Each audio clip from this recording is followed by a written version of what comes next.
Good afternoon, welcome to your weekly special roundup with me, your boy WookiE of the XXXL variety, where I go through the Evetech store, give you my top 10 picks.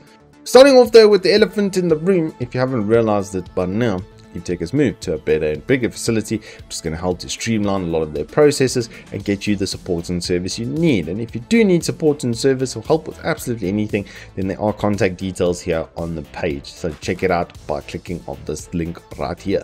But starting off with the top 10, at number 10 there are some specials from DXRacer, and my pick of the lot is this Valkyrie series over here because this legs look like a friggin' spider. It's got a 150 kilogram gas cylinder and you get all of that for like 4.5 grand. Yes, okay, you don't sit on the legs, but they look pretty cool.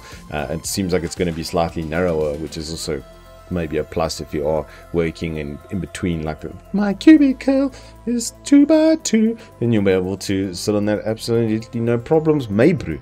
At number 9 I've thrown in the Antec A400. This is just solid bang for buck cooling. From this level you pretty much go straight to water cooling because this thing is going to, well, I know it does run very well. We cooled a mate 7700K with it, for instance. Easy overclock, absolutely no temp issues, and that's because of those direct copper heat pipes there making contact with the CPU, taking the heat off of the brother china and whisking it away into the fin stack, which then blows outside of the back of your case. And the dimensioning is such that it doesn't sit over the first set of RAM DIMMs, so there's not a tight fit in the club, bro. At number 8, it's IKON Alpha Wireless time. This is just sick bang for buck. 17 hours battery life. I got 15.5, which was the quoted. It was pretty damn good. PC connection, absolutely no problems. PlayStation as well for this guy. Detachable mic, like everything you need on the headset for control wise as well. I wish there was a better picture of that. Bad Evetech smack you on the back of the hand, but you can do everything from the headset, which is absolutely fantastic. And then it's got pass through, so if your battery dies, then you can just connect it on the 3.5mm. Nicely set up, 600 bucks. It's kind of sick. And number 7 is Razer BlackWidow V3 TKL time. I love TKL if you aren't aware, because numpads, who needs them?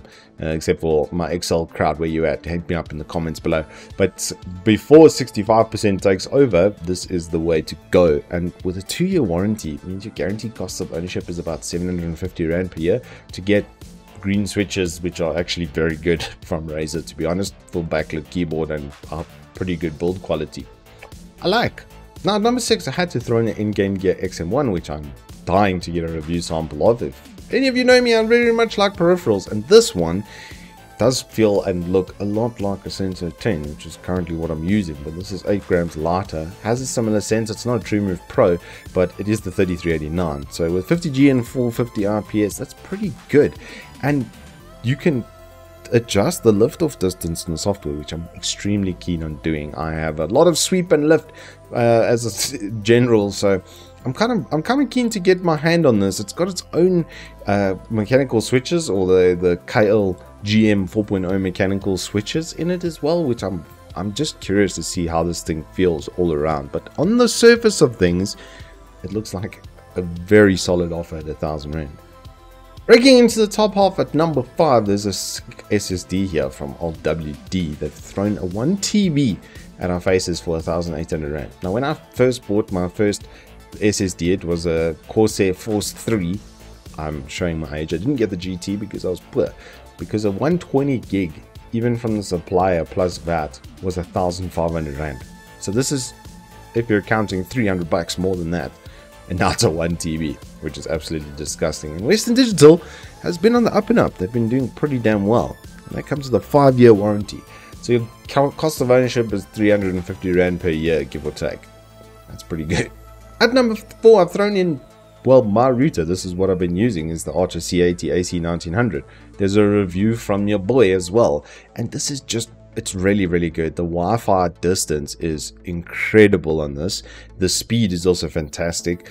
When I've had to move it to where the ONT is inside the main house, so I'm not using it here at the moment, but even from there, it's like through 4 walls and I can actually still use the Wi-Fi on it. So I've put a range extender in and it's basically flawless with that.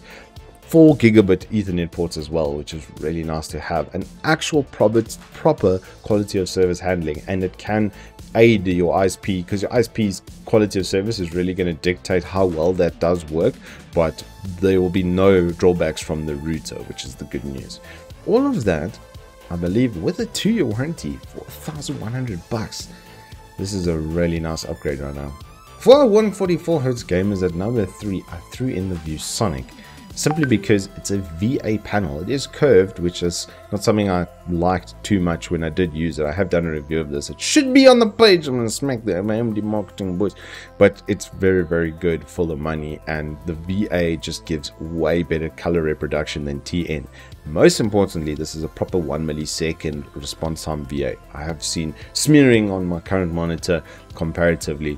At $3,500 though, with a 3-year local warranty, this is pretty much the best way to go 144Hz on a budget. In the runner-up spot at number 2, I threw in this upgrade kit primarily for the motherboard and the processor. The RAM is a little bit of a problem for me, and I'm going to ask you to petition with me in the comments down below for better RAM with the AMD upgrade kits, because I don't know why, but homies are throwing 266, which doesn't really give you, well, it's like a 10% performance loss over 3200, maybe even more in certain cases.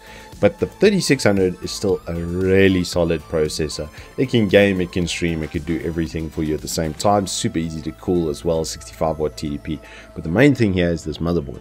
The B550 has PCI Express 4.0, it's got M.2 cooling and everything on it, and it's got proper power phasing. In this instance, I believe it's a 10+1 if I'm not mistaken, but it's enough that you'll be able to run absolutely any 5000 series processor that's on the market right now. So you can go with the 3600 for the time being, wait a few, like literally a year I would say, and 5600Xs are probably going to be about $4,000 secondhand, and at that point you're going to an absolute monster. So at least the motherboard does give you some future proofing, and this is honestly how I prefer to spec PCs. So I tend to focus a little bit more on the motherboard, because then if you can upgrade onto that and it's got feature sets that you don't need to then upgrade into the future, that's just better, isn't it?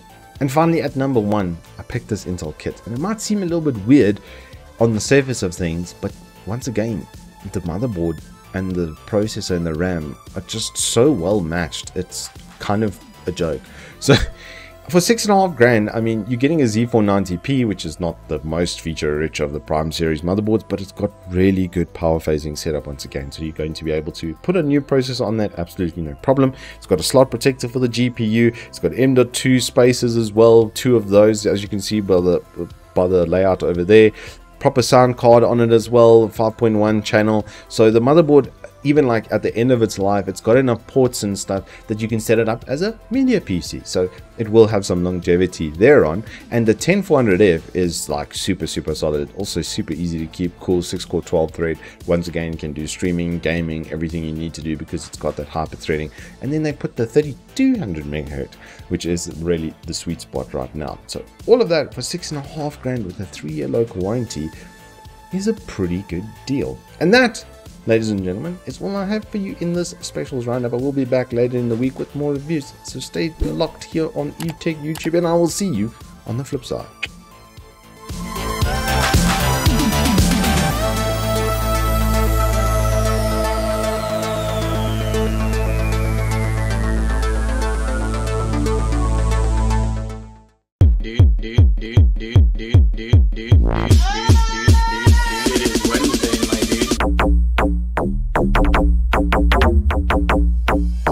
It is Wednesday, my dude.